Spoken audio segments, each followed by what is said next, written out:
Over the last 10 years, I've tried everything to be and to feel better. I've tried traditional therapy, mindset work, meditation, breath works, so many diets. I've tried kinesiology, EFT, psyche, yoga, and some of those methods and techniques worked well for a while. But then there was always a moment where I would just like slip back to the beginning and feel like I had started all over again with the same insecurities, same anxiety, frustration in my body, disconnection from my body, and all of that. I'm a somatic coach now, and I also teach a 21-day dysregulation to regulation challenge in my Skool community. And 2025 is the year I finally understood why nothing stuck with me. And in this video, I'm going to walk you through my 2026 plan to make nervous system regulation consistent. Even if you're overwhelmed, even if things like meditation didn't work for you before, and even if you're tired of feeling like you're starting from zero all the time. So for a start, what is regulation? Regulation is often seen as being calm, but it's not just about being calm. It means being in a ventral vagal state from the polyvagal theory. It means that we are able to be present in the moment. It also means that we have access to our creative mind to find a solution to problems coming our way. It means we are able to connect with other people, we are feeling social. It means we are not in that urgency state. And on the other side, we might be in quite a playful state where we feel like, oh, this seems interesting. I want to know more about this. This person seems interesting. Oh, yeah, I'm excited about doing this. This could be what we call a regulated state. The regulation in itself, it's this ability to have flexibility in our nervous system and to adapt to what situation we have in front of us. Because the way we live today requires us to adapt to every situation that we are facing, and we might start our days feeling totally regulated, everything is okay, and 2 hours later be in like an anxiety spiral as you've never been before. And then maybe at night when you come back home and you're ready to go to bed, you're feeling regulated again. We are fluctuating during the day a lot. And so that's why being regulated and having a healthy nervous system means that your nervous system can adapt to whatever is coming your way. It can process these high and lows that you will go through during your day. So just a note here as well to say regulation doesn't mean being calm. Being regulated doesn't mean being calm.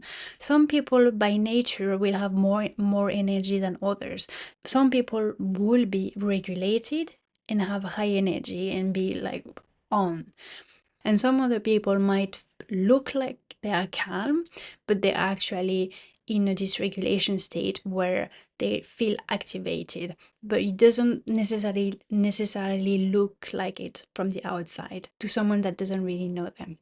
So to reframe here, so what I call regulation for me for 2026 is the ability to notice what's happening in the moment it's happening and return to a state of regulation, return to a state where I can support my nervous system if it needs me to support it, to come back to a regulated state without self-criticism, without thinking, oh, I'm stressed again, I shouldn't be stressed, or why did I get triggered by that comment? This is life, we are human, things will happen, and it's normal that our nervous system reacts to all the events that are happening to us during the day. So the first thing that I want to talk about is the fact that the reason nothing worked wasn't you. It was a mismatch. What I mean by that is most of the methods and tools that we see out there that are generalized won't work if they don't match your state. And by state, I mean your nervous system state, the state that you're in at that moment. As I said before, we move through so many different states during the day. We move so often through so many different states during the day. If you're in a sympathetic state, meaning that you're either in fight or flight, and you have a lot of energy, sitting still and trying to meditate will not work for you. I've tried it, and the only thing it did for me is make it worse. Because when you're in that state, you have so much energy, you need to first release the energy. You need to use that energy to complete the stress cycle, and then you can ground yourself and come back to a state where you feel regulated and do your meditation. And when you're in dorsal state, meaning you're in shutdown, you have really little energy. If you try and do something that is really intense, like going for a run, that is just not gonna feel good. And it's not your fault, and there's no reason why you should feel bad about it. It doesn't mean you're lazy. It's just that your body went into a phase where it feels that it needs to conserve energy. And the most likely reason is that you were in a fight and flight state before for too long, and you're kind of like exhausted of all your resources in terms of energy. So going for a run is just gonna push you further down to your limit and risk burnout. So now that I know that, what I do is first I ask myself, where am I on the ladder? And by ladder, I mean the polyvagal theory ladder. So the ladder is at the bottom, you have the dorsal vagal state, then you have the sympathetic state, and then the ventral vagal state. So what is also really interesting with that ladder is that you see that when you're in a dorsal vagal state, you can't jump up to the ventral vagal state at once.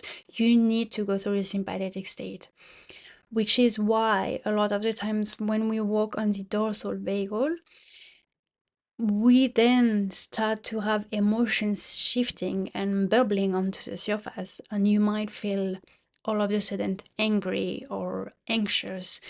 It's not a bad thing. It just means that you're moving up the ladder to the and going into the sympathetic state, which is good news because you need to go through that step to go to the ventral vagal later. So first step, ask, where am I on the ladder? If you're feeling in a fight and flight mode, meaning you're angry, you're feeling tense, you just want to run away, or you're really fidgety, then what you need to do first is to discharge that energy. So you need to have to take some movement. You need to shake the energy. You might go for a walk, and that's also a good moment to go for a run, actually. There needs to be a release of that energy, because what your nervous system did in that state, it's prepared your body to either fight or flight. So it has reignited all the conditions for you to have access to that energy that you needed. And the quickest way to regulate after that is simply to discharge that energy, because when you discharge it, you're telling your nervous system, okay, we are closing the loop on that stress cycle, and you made all that energy available for me. I've used it. Now we are okay, we are safe, and we can come back to a regulated state. When you are in shutdown, you're slower, you have less energy, and you might feel disconnected from your body as well. What can happen is sometimes as well, when there is too many emotions, when there is too many triggers around you, and your body gets overwhelmed, your nervous system will go into a shutdown phase where you will feel numb and you will feel disconnected from your emotions, because you just didn't have the resources at that time to handle those emotions. So what you want to do when you're in that phase is things that are slower. You want to reconnect to your body. So you want to start looking around you, for example, orienting yourself. Orienting is you're sitting in your chair and you're just, like using your eyes to look at what's around you in the room that you're in. And this will allow you to come back to the present moment, and also to signal to your nervous system that it is safe. Because if you were in a dangerous situation, you wouldn't have the time and the ability to look around you calmly. When you're in that state, you might also want to make sure you're feeling warm. Putting a blanket around you, for example. You might want to just hold yourself. What I like to do as well is just to hold myself gently like this, and this allows me to come back to my body by gently squeezing my arms and my legs. I kind of tell my body, okay, these are the edges of my body. I'm going back in contact with my body. I'm learning again what are the boundaries of my body, what is mine and what is from the external world. Any tiny movement like rocking is really soothing, and gently connecting to your breath as well. My 2026 anchor is awareness, because you can't shift your state if you don't know what state you're in. So what is going to be really important for me in 2026 is make sure I'm consistent. And that doesn't mean forcing myself to follow routines for like 2 hours a day. Because to regulate your nervous system, as I said before, it's almost training your nervous system to come back to a state of relaxation after a stress event. And how many times a day do you think you go through a stress cycle? I don't know, but like a lot more than we think we do. So imagine if, let's say, you get dysregulated 50 times a day. And you have those practices where you do regulation exercises in the morning and in the evening. So it might be like a good regulation exercise, like a nice 1 hour yin yoga session. I don't have anything against that. I think that's great. But what I'm trying to say is that if you only do long sessions, you can do less of them, right? So that's great if you only are dysregulated twice a day, in the morning and in the evening. But what happens when you're triggered and going into dysregulation 50 times during the day?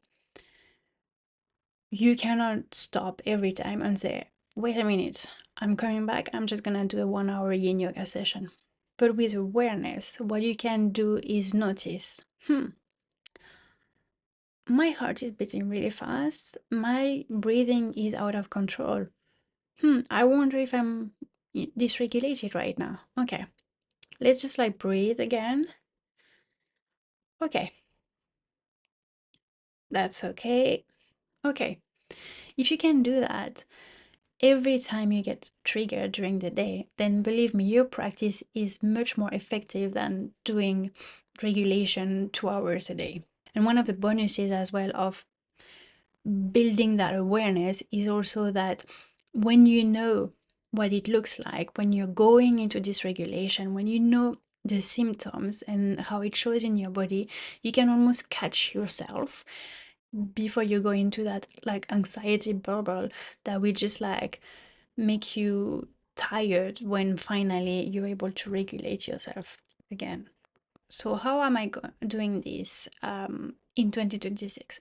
What I recommend doing in my 2021 day dysregulation to regulation challenge in the Skool community is that you set 2 timers for yourself on your phone. So it can be mid-morning, mid-afternoon. So when the timers ring, the only thing that you need to do almost is just asking yourself, am I regulated or am I dysregulated right now? Then check with your body. What are you feeling in your body? Are you feeling like your breathing is really accelerated? Do you have a tight chest, a racing heart? Do you feel any contraction somewhere? Do you feel just like really numb, like you don't really care about anything and you don't really feel connected with your body? Do you feel overwhelmed? Do you feel anxious? Just like almost making a list of like all the data that you can find. And then if you do that for even just 7 days, if you do that every day, twice a day for 7 days, you will start to find patterns. And those patterns are key. They're how your body communicates to you. The way the nervous system works, it's totally unconscious. And the only way we can access that unconsciousness is via the body, because the body is going to react to the nervous system. And if you can pick the cues of what the body is doing, then you can understand your nervous system. And the other bonus with that is the more that you see that it is all linked to your physiology, the more compassion you will develop towards yourself. So my minimum baseline is really small. It's just twice a day, no matter what. And that's what consistency looks like for me, because it is little enough that I can do that on any days, even when I'm really busy, even when I'm traveling, even when I am surrounded by people all the time. I'm going back to simplicity. And because I have a mind that is really much like black or white, I really want to avoid going into those all or nothing cycles where if I don't have time to do 2 hours a day of a yoga, then I'm not doing anything. I'm not doing that anymore. I'm just putting small steps that I can follow consistently. After this awareness step, my protocol is quite simple, but it will be adapted to the state I am in, the state I have identified. And again, why is it important? Is because when your nervous system gets triggered by something and goes into that survival response, what is happening is that your mind is going to pick up. So your mind is in total dark about what's happening with your nervous system, and it just picks up all these symptoms in your body, and it starts making story about that. And the mind loves making stories, right? And if you let it do for like an hour or so, the mind might have built like a huge thing out of a little trigger that didn't mean anything. So, one example from me, when I'm dysregulated, my mind tends to make stories about how I'm a victim of something, right? So, oh, poor me, blah, blah, blah. Why didn't you like let me do this? Why did you say that to me? No, no, no. It's always the other's problem. It's always like my environment's fault. It's never because of me. I really don't like this. And so the other day, I started going down that spiral for way too long. Didn't even realize because I wasn't doing my practice and I wasn't paying attention to what was happening in my body. And I just let my mind like make up all those stories and started blaming other people's around me. Started being really negative and a bit hurtful. And when I realized that this was coming out of me basically, I decided to go in a quiet space, so in the bathroom, and regulate myself. So I did some exercises to release the tension and move the energy. And almost immediately after I did that, I like almost like I felt like relaxation, and all of a sudden all the stories that I had made up in my head, they just didn't mean anything anymore. And I was just like, huh, so silly, right? Of course, I had to come back into the room and apologize for my behavior. But what was amazing to me is that it's almost like when I left the room, I was like a child. I was feeling like a child having like a tantrum. And when I came back and I stepped back into the room being regulated, I felt like an adult again. And I read somewhere the other day that your nervous system, like a dysregulated nervous system, is like a child throwing a tantrum. And I think I really felt that at that time, yeah. So my protocol is first awareness. So recognizing what state from the polyvagal theory I am in. Then regulating. So moving the energy in the right way, depending if I am in a sympathetic state or if I'm in a dorsal vagal state.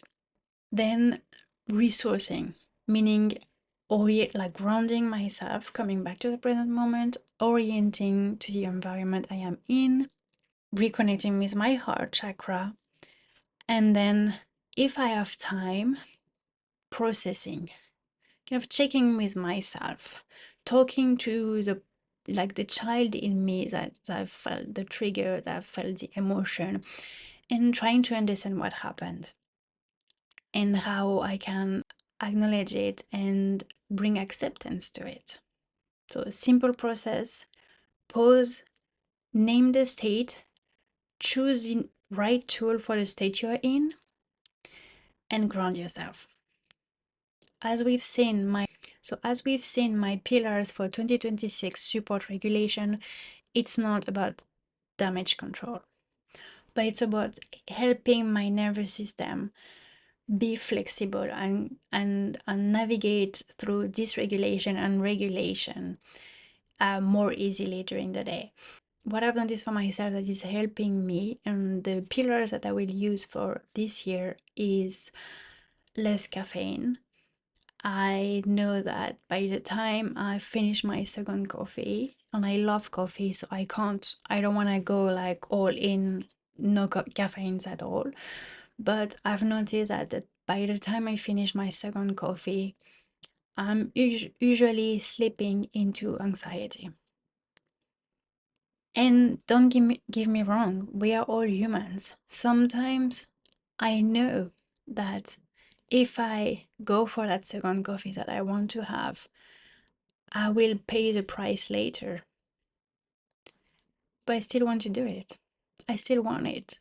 And that's fine. I think, we are just humans, and sometimes you just wanna fail, I don't know. You just can't be perfect all the times. And sometimes even though you know the consequences, you're still gonna do it. And that's, you know, I'm just trying not to judge that and accept myself even when I choose consciously to potentially trigger anxiety by having that second coffee. Second thing is, for me, alone time is medicine. I need to have my space, and I need to be in my own aura for a few hours a day. So any way that I can nurture that with myself is something that will help my nervous system. Nature time is something else as well. I love being in nature. I love observing nature, and that is a really great way to regulate my nervous system for me. I know that we hear it a lot, and it might not be true for everyone. Some people are really fine not being in contact with nature ever, and that's not an issue for them. It's okay.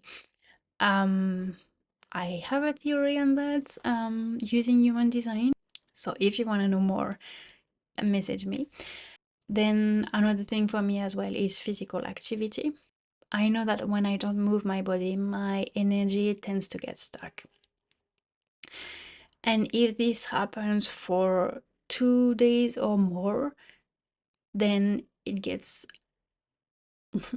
really more difficult to like unstuck my energy.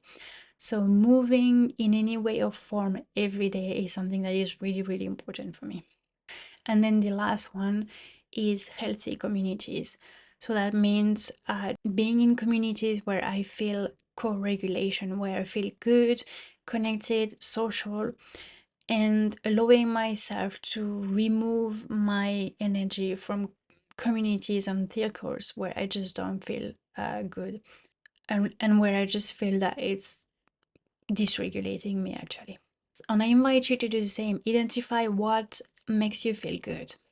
Doesn't have to like be like really complicated thing, but identify what makes you feel relaxed, and then make a list of your 5 pillars for the year, and that will, like, believe me, that will be a thing that will help you regulate your nervous system. And that will be something that you can use on top of the 2 times a day check in to see and gather data on what dysregulation and regulation looks like in your body. So make your pillar, find what makes you feel good, do a list, and make sure you do one, or at least one of them each week. That, in combination with gathering data of what patterns you can see in your body when you're slipping towards dysregulation, and then incorporating quick regulation exercises. And if you do all of that consistently, small practices consistently, you will feel different by the end of the year. And if you want to do this with support from a community of women doing the same practice, then please join us in the Skool community. This is where we practice in real time.